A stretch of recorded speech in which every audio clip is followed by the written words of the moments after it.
At his general audience in St. Peter's Basilica, Pope Leo XIV called the Novus Ordo firmly rooted in the living tradition of the Church, closing a door many traditionalists hoped he'd open. This was the final talk in his entire series on Vatican II's liturgy document, and it tells us exactly where this pontificate stands on the traditional Latin Mass question. Let's break down what he actually said and what it means. Here's the setting. Pope Leo XIV delivered the closing catechesis in his series on Sacrosanctum Concilium, the Second Vatican Council's document on the liturgy, during his Wednesday general audience. He explained why the Council Fathers believed the liturgy needed reform in the first place. They wanted Catholics to participate consciously in worship, not remain, in his words, strangers or silent spectators.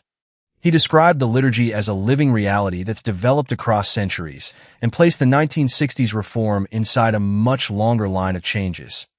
Pope Pius XI Divini Cultus, Pius XII restoring Holy Week rites to their proper hours, and Pope John XXIII's simplification of the rubrics before the council even finished. So, did the Pope leave any room for criticism of what actually happened after the council? He did acknowledge abuses.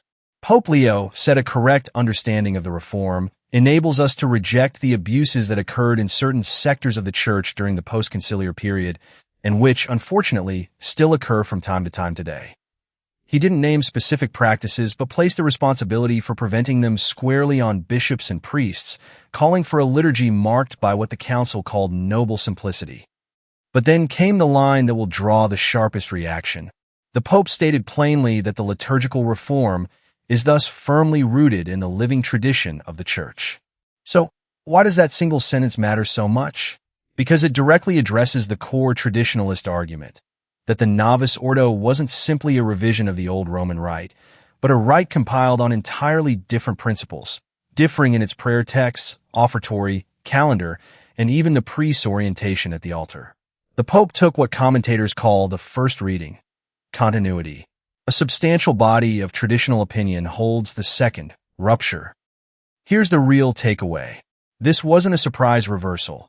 It's the same line held by the last several popes, including Benedict XVI, who also treated the two forms as one Roman rite rather than declaring 1969 had revoked the Church's Roman inheritance.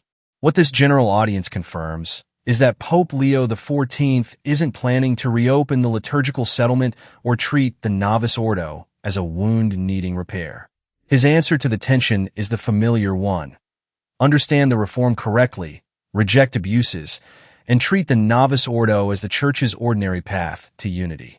For Catholics who love the traditional Latin Mass, this address is a clear signal of where this papacy stands, even if it isn't the answer many were hoping for. Do you think Pope Leo's defense of the reform actually settles this question? Or does the division he described remain wide open? Let me know in the comments, and subscribe for more coverage as this story develops.